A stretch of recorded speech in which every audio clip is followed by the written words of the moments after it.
Hello everyone, welcome back to my channel. Today this is going to be an update video on the previous videos that I have created on how you can create simple stickers for sale on sites like Redbubble.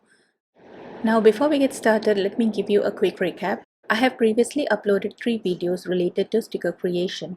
The first one tackled the basics of Canva to create stunning stickers and sticker packs perfect for beginners. Okay, this I have showed you what are the details that you need to look into, how you can place the stickers so that it will be ready for a sticker pack, how they should not be overlapping each other and stuff like that. In the second video, I looked at the art of crafting distressed stickers, which I must say turned out pretty cool. In the third video, I showed you specifically how you can create stickers just for Redbubble and what the problems you could encounter when you do not treat your stickers the right way and upload it in the correct manner. So what happened was you ended up with a lot of blank spots for this particular design, and then we tried to cover up the blank spots from Canva using a variety of methods. But today in this video specifically, it is an update and I want to show you how you can create the same sticker or create any sticker that looks similar without having to go through so much pain.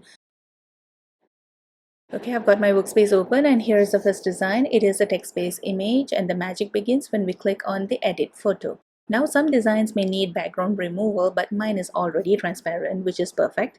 Now we head over to the effects section and click on shadows and then click on outline. Adjust the size to your liking, change the color to white, and then you adjust the size and see the magic happen right before your eyes. See how those blank spots are removed and you have a perfect sticker. Okay, so this is just awesome. Okay, so with this simple step you can turn any of your designs into a fabulous sticker. Now I will show you another example. Once again, we will be performing the same steps and you will see the image filling up beautifully. Click on edit photo, click on shadows and outline, and then we are going to change the color from black to white, and then the size we're going to increase it, and see how beautiful this turns out to be. This is the third example. The same thing we are going to do, change the color and change the size, and we're going to fill up these blank spots over here, increase the size, and there you have your beautiful sticker. Now all these designs are actually available for sale on my Redbubble store. If you are interested, do kindly check them out. I'll leave for you the links in the description box below. Thank you for joining me today and thank you so much for your support. If you found this video helpful, please like, share and subscribe. I will see you in the next video. Thank you so much. Bye bye.